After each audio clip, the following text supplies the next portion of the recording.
I want to ask you to think about something here. I haven't had the time really to see what kind of responses this has gotten on Twitter. I don't think that it's actually gotten much.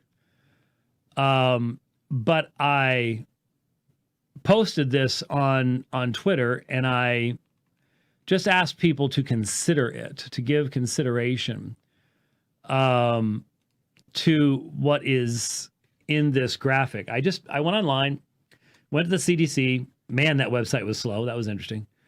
And I pulled off this graphic. Now, this is for 2017, so I guess they're just behind getting all the numbers for 2018 and 2019 tabulated. That's pretty slow, but close enough. Deaths and mortality. The data are for the U.S., the United States of America. In 2017, 2.8 million people died in the United States. Now, let's just stop right there. 2.8 million people. Did you know that? Had you given any thought to it? Has it ever crossed your mind to wonder how many people die per day in the nation, let alone of what? But the point is 2.8 million, over 2.8 million people died in the United States. That's a lot of funerals. 2.8 million. Just divide that by 365 for your daily numbering. And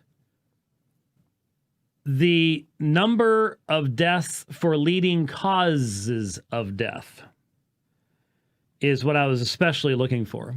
And that's about halfway down there.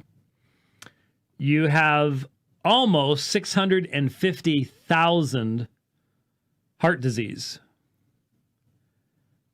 Cancer, just under 600,000. So between the two of them, you have 1.25 million. So that's a huge number. That's almost half of all the deaths in the United States. Heart disease and cancer. Now, obviously, there's lots of different kinds of heart disease. Heart attack would obviously be probably the biggest killer there. Heart failure of various kinds. Cancer, there's all sorts of different kinds of cancer. But think about it for a moment. The heart disease one probably died of a heart attack. But obviously, if you have cardiac issues, that can impact all sorts of other aspects of your health too. Cancer very often just so degrades the body that you become, how many people, and how do you count this? How do you make these decisions? How many people died of pneumonia that was brought on by radiation and chemotherapy because it destroyed your immune system and something else got you? Is that counted under the cancer section or under the influenza and pneumonia section? I don't know. The point is that people die of things, and they are often very complicated things. So the next one is chronic lower respiratory disease. I'm sorry. The next one is accidents, unintentional injuries, 170,000 people. Now, I know that the traffic accident death toll was only in the 30s, 30,000, upper 30s maybe. Last year, it was right at 300, and it was almost exactly 100 per day for 2019. So that means there's a whole lot of other stuff going on.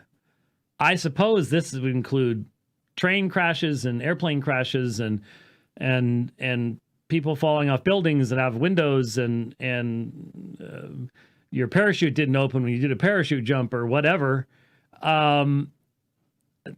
There's a lot of things that can take people out. 170,000 deaths. And very close to that, chronic lower respiratory disease is 160,000. Stroke, 146,000. Alzheimer's in the top 10, 121,000. Diabetes, 83.5, almost 84,000. And then you have influenza and pneumonia. So why put them together? Aren't they separate things? Normally, the way a flu gets you is by opening the way for the pneumonia to get into your lungs with all the coughing and inflammation and so on and so forth. And certainly in the olden days, pneumonia was called the old man's best friend because you could be suffering horribly and it's pneumonia that would take you, even though that's not what caused your death. Almost no one who dies of pneumonia was out running a marathon the day before, and then bang, they get hit with pneumonia and they're gone. That's unusual. There's, in so many of these, there will be underlying health issues. So, for example, nephritis, nephrotic syndrome, and nephrosis, those are kidney diseases. Well, if you've fried your kidneys as an excessive indulger in alcohol, what actually got you? Kidney disease or the alcohol? I mean, those are important questions. Intentional self-harm, suicide, 47,000 people. Think about all the complicating factors there. How many did that because of underlying disease issues? How many did that because of drug abuse issues? You can see how maybe it does take a long time to tally these things up and figure out which one goes in what category in any meaningful sense. But what we see is that in many of these, there are underlying conditions that give rise to the final thing that gives the coup de grace. So which one do you blame that on?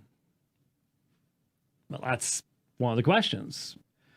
We die of complicated things. I mean, you know, when a 20-year-old dies in a high-speed car accident and drugs and alcohol aren't involved, well, okay, it was the high-speed car accident that did it. There's probably not other things involved.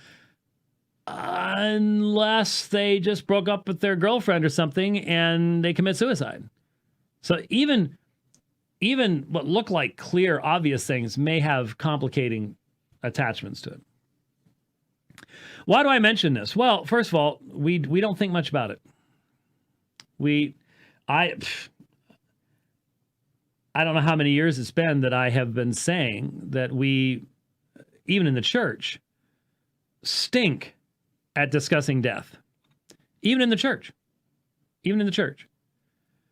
Some of you know that my second best selling book, actually, or at least most widely distributed, I'm not sure how many times it's been just simply given away. I know it was being given away at ground zero by September 13th of 2001. A little book that I wrote on grieving that came from my years of working as a hospital chaplain. Toughest work I've ever done.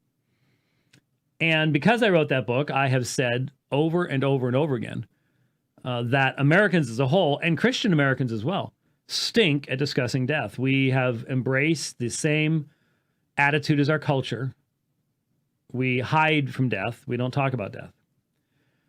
We don't know nearly as much as we should about the grieving process and why grieving is natural and what the stages of grieving are and things like that. So I come at that with a known perspective and a known track record, shall we say.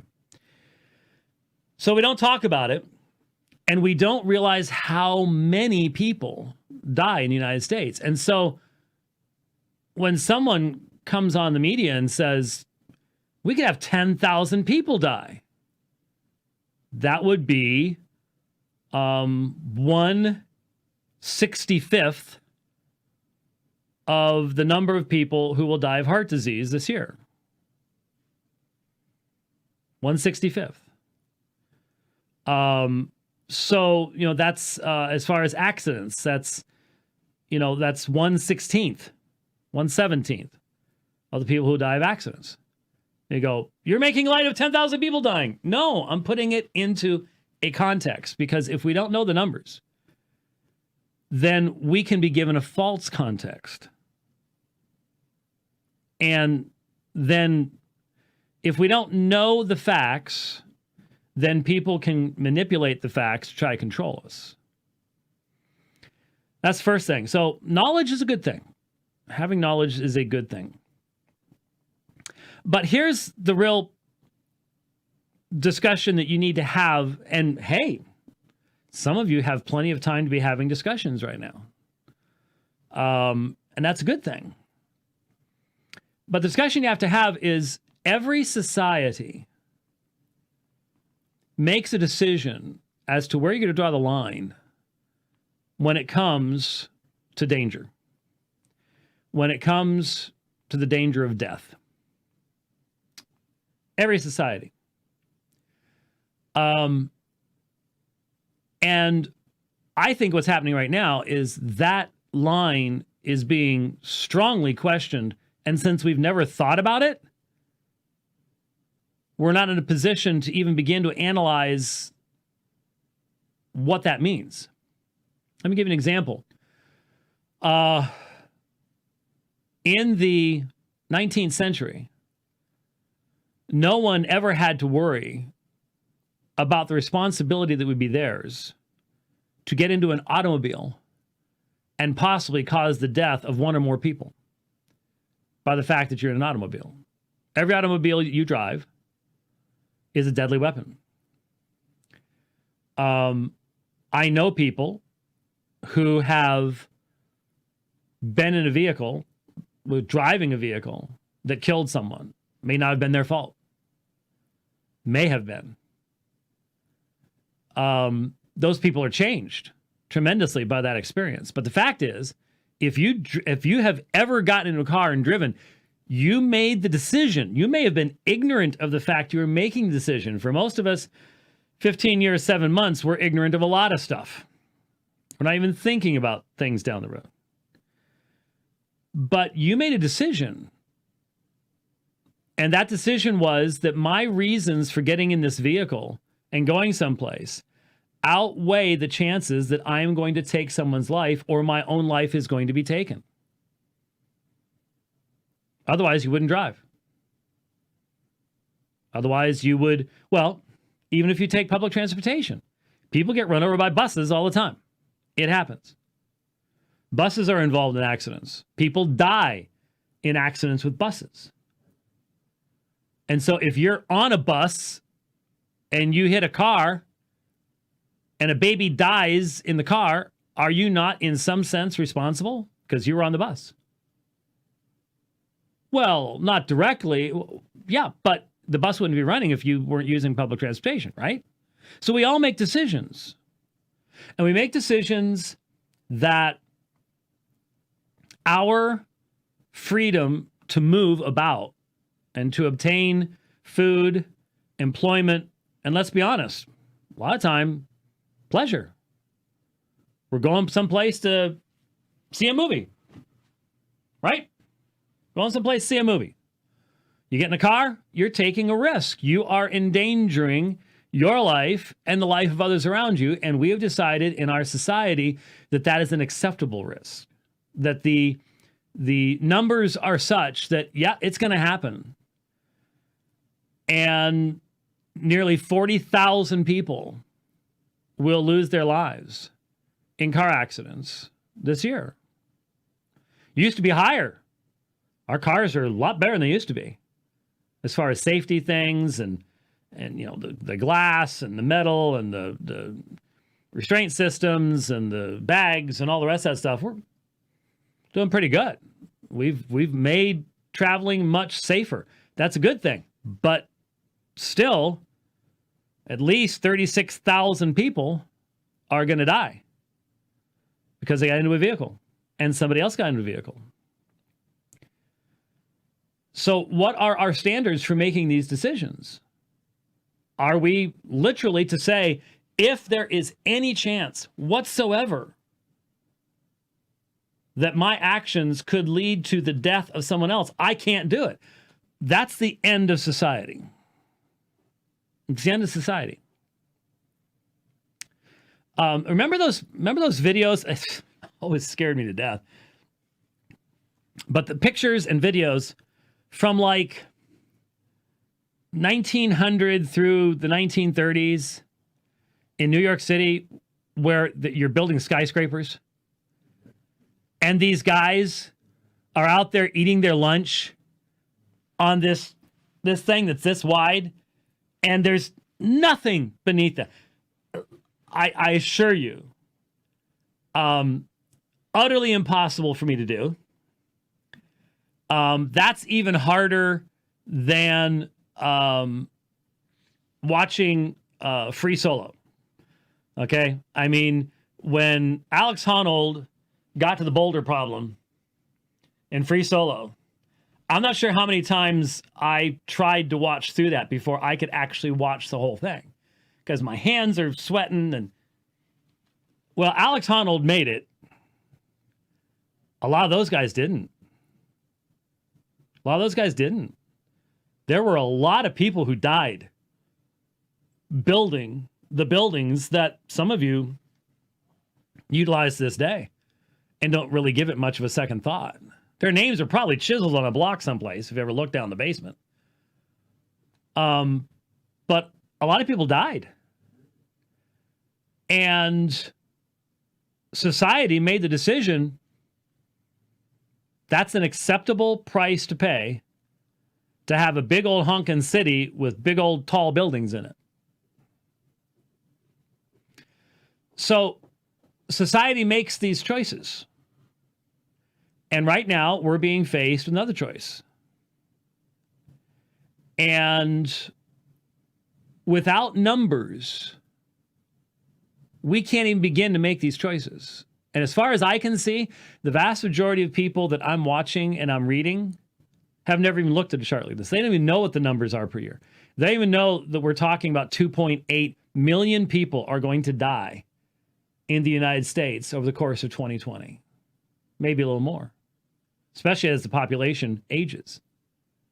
Did you know the population, the average person in Italy is more than 10 years older than the average person in the United States? Did you know that? Very aged society. Not replacing itself. Their birth rate is well below replacement. The Italian people will disappear at the current rate. That's, again, these are just numbers, facts.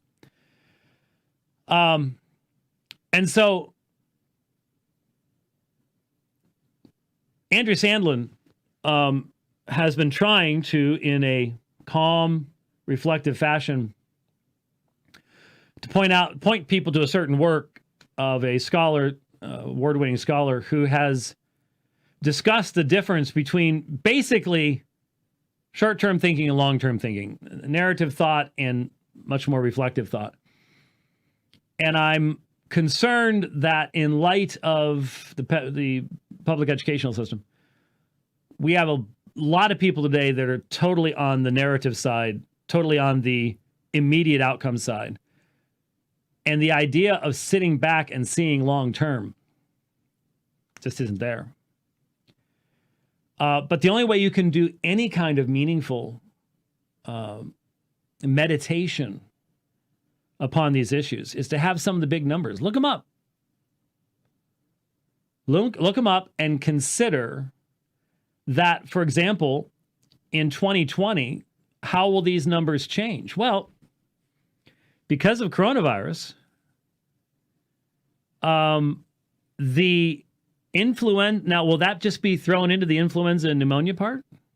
Will there actually be fewer influenza and pneumonia deaths in that category because coronavirus is given its own? But the primary way the coronavirus kills is by opening a pathway for pneumonia. So how do you even count it? But the point is, on an average year, I don't remember anything particularly spectacular in 2017. Certainly nothing like what we're experiencing now. Worldwide panic and everybody run for the hills. But in that year, nearly 60,000 people died of flu and pneumonia. That was only basically approximately 1/3 of how many died of accidents. So, is there anything we could do to mitigate the two big ones, heart disease and cancer? I mean, that's almost half the number right there. Well, if we were really, really, really serious about, well, we can't have 10,000 people dying. That's 1/120th. Is that 1/20th? Small fraction of the people who die from heart disease and cancer. So why aren't we shutting down all the fast food restaurants? We know what causes a lot of this, so why aren't we doing it? Because we haven't made the decision to do that. Society as a whole, without knowing it, we didn't think through it, but society as a whole has made decisions, and that decision means that there's going to be 1.2 million who die of heart disease and cancer. And the thinking basically is, well, that's what happens as we get old. Something's going to get you one way or the other. Nobody lives forever. And so we make these decisions and then we live with them. And at least in my generation, you didn't sit there and blame the government for it. Because you didn't think the government had the responsibility of mitigating life. Unless it was the enemy's life, then that was under the War Department. Totally different thing. It just seems to me that there's not been much thought given to these numbers, to what the total numbers will be and what's going to cause them. Will be and what's going to cause them. Now, here in 2007, it said life expectancy 78.6. That's mixing men and women together. It is fascinating to break these apart. Women don't die in accidents nearly as much as men do because men are stupid. Okay? It's just... That's just the only way to put it. And that's why, if you look at birth records, God knew that men are stupid. And so there are slightly more boys born than girls, as long as we don't murder people in the womb. And, of course, by the way, I wanted to mention this. This deaths and mortality list does not list a huge factor, abortions. Should, but CDC doesn't want to do that. Doesn't want to do that. But there were many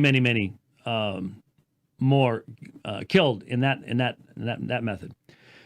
But so it doesn't differentiate between men and women. Women live longer than men do, on average. That's been well known for a very, very long time. And so what I have heard is that since this, I think since 2019, at least 2018, the suicide rate has gone up so much that the life expectancy number has gone down for the first time, to my knowledge, in American history. Aside from times of war, and I'm not sure that they necessarily counted them into the general population. And of course, back when you had things like the Civil War going on, the CDC didn't exist, so you don't have numbers for things like that. But there's some numbers that I went online, pulled them up, and said, what's there? And how do we think about things like this? And I think it's important for Christians to consider these things and to have a context. Now, some of you are sitting there making assumptions about what I must be saying. I must be saying this, that, or the other thing. And what I'm discovering is that right now in our society, if you do not think emotively, If you think long-term, if you want data and statistics, then you are put into one camp and one category and condemned immediately as a result. I just gave you the numbers. I'm inviting you to think about it and to ask yourself the question, the standard that is being applied right now. And yeah, I hate to use the term, but it's a cost-benefit analysis. It is. I'm not going to do that. Did you drive a car today? You did it. You can ignore it. You can deny it. You can say, I don't want to be told that I made a cost-benefit analysis. You made a cost-benefit analysis because your car is a deadly weapon. And in your cost-benefit analysis, it was more important that you get to go to a movie, go to the grocery store, go to the doctor, than the chance you might kill someone or be killed. You made that, you did it. Whether it was purposeful, knowledgeable, or based upon good information, I don't know. Just want to think along these lines. I've